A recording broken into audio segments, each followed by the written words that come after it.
लेकिन इसमें हालात तब बिगड़ने लगते हैं जब अमर्यादित आचरण करने लगते हैं माननीय, जैसा कि आज सदन के बाहर और भीतर देखने को मिला। विभिन्न मुद्दों को लेकर पक्ष और विपक्ष के बीच तकरार जारी है और अब एक नई बात सामने आई है जिसको लेकर सत्ता पक्ष ने पूर्ववर्ती सरकार पर यानी कि रघुवर दास के कार्यकाल के दौरान हुए निर्माण कार्य को लेकर संदेह जाहिर किया है और भ्रष्टाचार का आरोप लगता दिख रहा है विधानसभा निर्माण को लेकर और नए न्यायालय भवन के निर्माण को लेकर। यह रिपोर्ट देखिए, फिर इस पर बातचीत करेंगे। मुख्यमंत्री हेमंत सोरेन के एक बयान ने पूरे सूबे में हलचल मचा दी है। मुख्यमंत्री हेमंत सोरेन ने पिछली सरकार से यह सवाल पूछा कि 400 करोड़ का विधानसभा, 6 से 700 करोड़ का उच्च न्यायालय और 16 से 1700 करोड़ का प्रोजेक्ट भवन बनवाने की पिछली सरकार को क्या जरूरत थी, जहां बेरोजगारों और गरीबों की समस्या हल होनी चाहिए थी। पैसों का दुरुपयोग किया। उन्होंने विधानसभा, सचिवालय और उच्च न्यायालय पर आवश्यकता से ज्यादा रकम खर्च किए। आखिर क्यों? अभी तक इस राज्य में जो भी हुआ है वो थोड़ा सा कहा जा सकता है कि लोक लाज से हटकर हुआ है। जिस राज्य में बेरोजगारी की फौज बढ़ती हो या लगातार बढ़ रही हो, वहां पर कुछ सवाल भी खड़े होते हैं, जैसे 400 करोड़ का विधानसभा, 600-700 करोड़ का हाईकोर्ट भवन, 1600-1700 करोड़ रुपए का सचिवालय बनाने का प्रस्ताव मुझे थोड़ा सा अटपट लगता है। थोड़ा सा इस पिछड़े राज्य के लिए मुझे लगता है सोचने की गंभीरताएं होनी चाहिए। विधानसभा बना है या प्रोजेक्ट बिल्डिंग बन रहा है या फिर हाईकोर्ट, इतना महंगा नहीं जबकि गरीब राज्य है, इस पे क्या उन्होंने सही कहा। उन्होंने सही कहा। क्या ये शोभा देता है इतना बड़ा, जिसमें हम लोग भी भूल जाते हैं घुसने में, कहाँ मेरा ये है कक्ष है, रूम कहाँ है। इतना बड़ा मतलब क्या जरूरत है? 400 करोड़ खर्च करने की क्या जरूरत है? हाथी उड़ाने की क्या जरूरत है ना? ये सब चीजें नहीं होनी चाहिए। गरीब राज्य में गरीबों को फायदा पहुंचाने वाली योजना पर काम करना चाहिए। वहीं विपक्ष में बैठी भाजपा का कहना है कि रघुवर सरकार ने झारखंड को बहुत कुछ दिया, उसमें विधानसभा भी है। विधानसभा पहले किराए के भवन में चलता था, कम से कम अब तो उसे अपना भवन मिला है।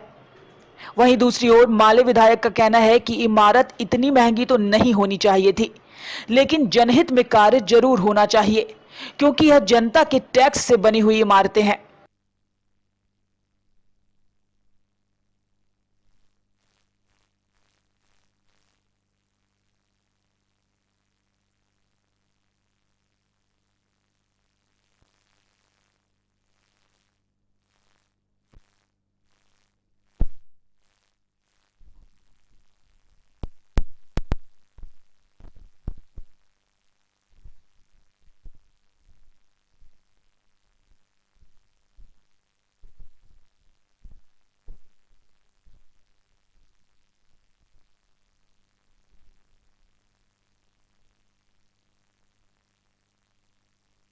वो लोकतांत्रिक संस्थाएं इनके लिए चुनी गई हैं, वो नीतियों में कार्यवाही कर रही है और उसमें गुणात्मक सुधार हो, उसके थोड़ी। अब इतनी बड़ी विधानसभा बनी है, विधानसभा में राज्य के रूप में चर्चा नहीं हो रही, बाधित हो रही है, तो जाहिर सी बात है राज्य की जनता का दृश्य होने वाली है।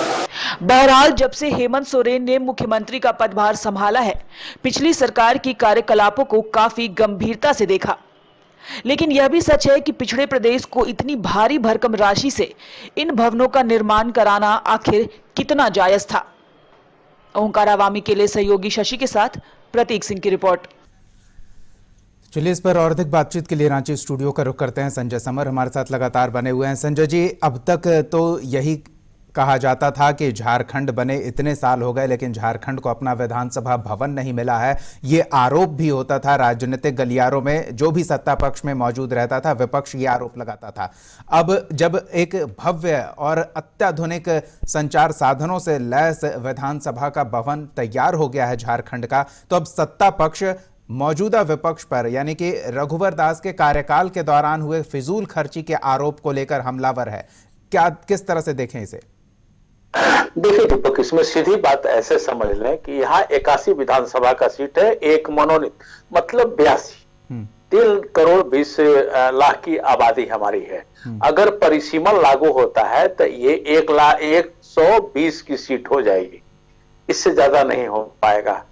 तो खर्च भी उसी हिसाब से होने चाहिए। ये जो भव्य इमारत बना है, अगर मुख्यमंत्री हेमंत सोरेन ने दुख प्रकट किया है तो कहीं ना कहीं सालता है कि जिस प्रदेश के लोग भूख से मरे, ज्यादा दूर नहीं है, 150 किलोमीटर दूर है सिमडेगा यहाँ से, 200 किलोमीटर। संतोषी भात भात कहते मर गई थी जी। किसान आत्महत्या कर रहे हैं। वहां के लिए इस तरह का बिल्डिंग अगर हम लोग देखें तो थोड़ा सा मुख्यमंत्री के दर्द में थोड़ी सी सहमति मिलती है कि इतना बड़ा नहीं होना चाहिए था। जिस संसद या सदन चलता कितना दिन है ये उठा करके देख ले। अगर इसी अभी की ही बात करें तो 1 महीना तो गिनती में आया। संजय जी, तो फिर उस हिसाब से किराए के मकान में ही क्या दिक्कत थी? सस्ते में मकान था और कंपनी का मकान था तो ऐसे भी काम चल ही रहा था।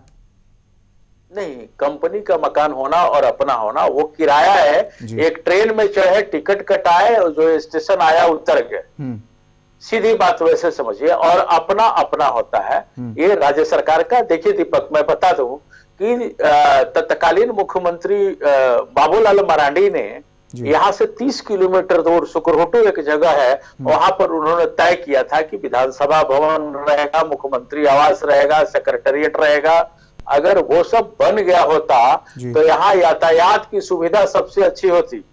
आज यहाँ रेंक रेक करके इंसान चलता है, ट्रैफिक इतना जाम रहता है कि जहां 10 मिनट की यात्रा हो वहां आधे घंटे लगते हैं ड्यू टू ये क्या बोलते हैं कि विधानसभा सेक्रेटेरिएट।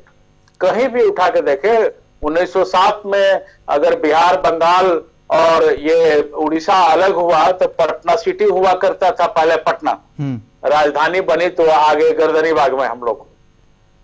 छत्तीसगढ़ की बात करें तो जो रायपुर है वो उठ करके चला गया महुआ जी। किसी का उड़ीसा को देखे तो कटक हुआ करती थी, नई राजधानी भुवनेश्वर बनी। फैलाव होना चाहिए था शहर का, बेरोजगारी दूर होती, व्यवस्था चलता। ये तो बस एक हॉल आया, उसी में खिचड़ी जैसा छोटा छोटा छोटा सब जगह बना दिया गया। अब जूझना है यहाँ से, यहाँ जनता है, यहाँ जनता को जूझना ही है। जिस तरह से विधानसभा बना है या हाईकोर्ट बना है या जो कुछ बना है, सड़कें तो समस्याओं का समाधान नहीं दिख रहा है। प्रतीक हमारे संवाददाता जुड़े हुए हैं। संजय जी, आप बने रहे हमारे साथ, उनसे भी थोड़ी बातचीत कर लेते हैं कि विभिन्न मुद्दों को लेकर जो दिन भर हंगामा चला, ये सिर्फ हंगामा ही हुआ या फिर कोई कामकाज भी हुआ विधानसभा में? दोनों के बारे में जानकारी चाहेंगे प्रतीक, हंगामा और कामकाज दोनों। देखिए, लगातार जो बीजेपी है नेता प्रतिपक्ष को लेकर हमलावर है और वो बाबूलाल मरांडी को चाहती है कि उन्हें मान्यता दी जाए।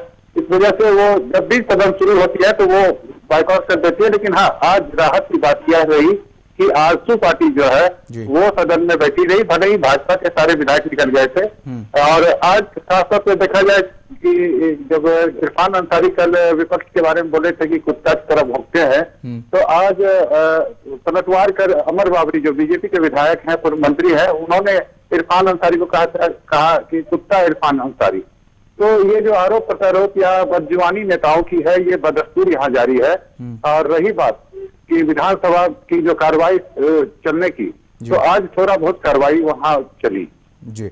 और जो विधानसभा भवन के खर्च को लेकर आरोप लग रहे हैं, न्यायालय भवन के खर्च को लेकर आरोप लग रहे हैं, उस पर भी जानना चाहेंगे आपसे।